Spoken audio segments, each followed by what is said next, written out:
దేవుని వాక్యానికి లోబడి మనకు ఉన్నటువంటి వాతావరణాన్ని అనుకూలపరుచుకొని మనం దేవుని వాక్యాన్ని ఎంత కన్వీనియంట్గా మనం కూర్చొని వింటున్నాం. మాకు ఢిల్లీలో మందిరం లేదు, ఎందుకంటే గవర్నమెంటే ఇవ్వాలి. గవర్నమెంట్కి అప్లై చేసినాం కానీ వాళ్ళు ఇవ్వలే. అందుకని మేము గ్యాదర్ అనే ఒక స్కూల్లో గ్యాదర్ అవుతాం. అయినా సమృద్ధిగా ఉంటుంది వాక్యం. వచ్చిన వాళ్ళు మళ్ళీ బోరు. అట్లా ఉండాలా.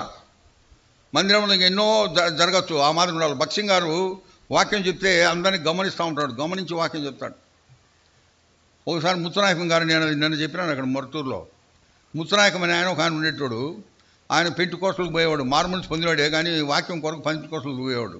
ఒకసారి ఎవరో చెప్పినారు, అయా ఆడ భక్సింగ్ గారిని ఒక ఆయన సిక్ జెంట్మెన్, సిక్కు యేసు ప్రభువుని నమ్ముకున్నాడు, ఆయన భలే వాక్యం చెప్తాడు, నువ్వు అక్కడ పోయి వినరాదంటే ఆయన ఒకరోజు వచ్చినాడు. థర్స్డే బైబిల్ స్టడీకి వచ్చి కూర్చున్నాడు ఒక మూల. మీటింగ్ అయిపోయిన తర్వాత భక్సింగ్ గారు పుల్పిట్ మీద నుంచి డైరెక్ట్గా ఆయన దగ్గరికి పోయినాడు. నేరుగా ఆయన దగ్గర పోయి, ఐఎమ్ బ్రదర్ భక్సింగ్, హౌ అబౌట్ యూ అన్నాడు. నా పేరు భక్సింగ్, మీరు ఎవరండి అన్నాడు. ఆయనకైతే అసలు అప్పటికే క్లీన్ బౌల్డ్. విజేంద్రన్ ఆయన ఇంత పెద్ద సేవకుడు నా దగ్గరికి వచ్చినాడు అని చెప్పి, సార్ నేను మార్మల్స్ పొందినానండి, ఐఎమ్ బార్న్ అగైన్ అన్నాడు. ఓ ప్రైజ్ ది లార్డ్ అని చెప్పిన తర్వాత he called one brother, give him dinner and send him అన్నాడు. ఇంకా ఆయన వివశం అయిపోయినాడు. ఇంకా అప్పటి నుంచి హెబ్రోన్ వదలలే. ఆ తర్వాత ఎంతో సేవ చేసినాడు. శ్యామనగర్లో ఎంతోమంది ఆయన సేవ ద్వారా మారుమనసు పొందినారు.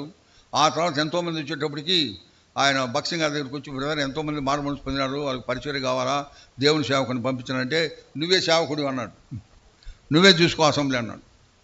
అప్పటి నుంచి చనిపోయేంత వరకు ఈ serve as a god servant. He was an officer in AG office, accountant general ఆఫీస్లో ఆఫీసర్. ఆయన ఎంతో సేవ చేశాడు. ఆయన చనిపోయినప్పుడు నేను పోయినాను. సాక్ష్యాలు చెప్పిన వాళ్ళందరూ, అక్కడున్న ఎల్డర్సు, సీనియర్ బ్రదర్సు, వాళ్ళ ఫ్యామిలీస్ అందరూ ఏమి చెప్పినారంటే, ఈయన ద్వారానే మేము రక్షణ పొందినామన్నారు. అందరూ ఆ పేటలోనే ఉండేవాళ్ళు, వాళ్ళందరూ రక్షణ పొందినారు ఆయన సేవ ద్వారా. అలాంటి ఆయన ఎక్కడ భక్సింగ్ గారు చేసే సేవ పరిచయం చూసి ఆశ్చర్యపోయినాడు. ఆసక్తి. ఇప్పుడు కొంతమంది ఎంతోమంది కొత్త వాళ్ళు వచ్చి ఉంటారు, ఎంతమంది పోయి వాళ్ళని కలుస్తున్నారు. మనం ఎవరిని కలుస్తాం?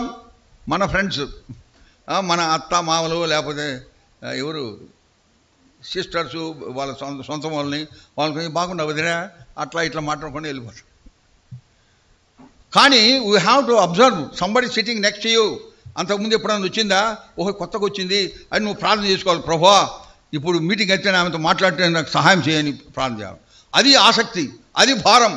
నేను ఎప్పుడు చెప్తుంటాను, ఎనీ సేవ భారంతో కూడినదే ఉండాలి, భారం ఉండాలి. ఆత్మల విషయమైనటువంటి భారం ఉంటే ఎవరైనా మందిరానికి వచ్చి కూర్చుంటే అది ఎట్ట పోగొట్టుకుంటావు? మనం బయటికి పోయి ప్రయాసపడి భారం మోసుకుంటున్న సమస్తమైన వారులారా నా ఎదుకు రండి, నేను మీకు విశ్రాంతిని ఇస్తానని చెప్తాం. ఇక్కడ పిలవకుండానే వచ్చి కూర్చున్నారు ఎంతోమంది, మనకు తెలియదు.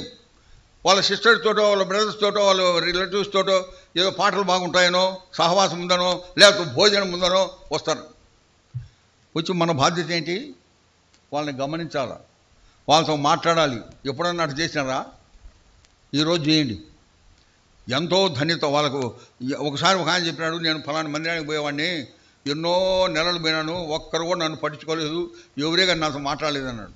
ఎంత వెరీ సాడ్, వెరీ బ్యాడ్. సేవకులకి ఎక్కువగా ఉండాలని. సేవకుడుకుంటే వాళ్ళకు కూడా ఉంటుంది. తెలుగులో ఒక సామెత ఉంది తెలుసా? ఏంటి? యథా రాజా తథా ప్రజ. ఇప్పుడు ఏమైందంటే యథా ప్రజ తథా రాజా మొదలైంది.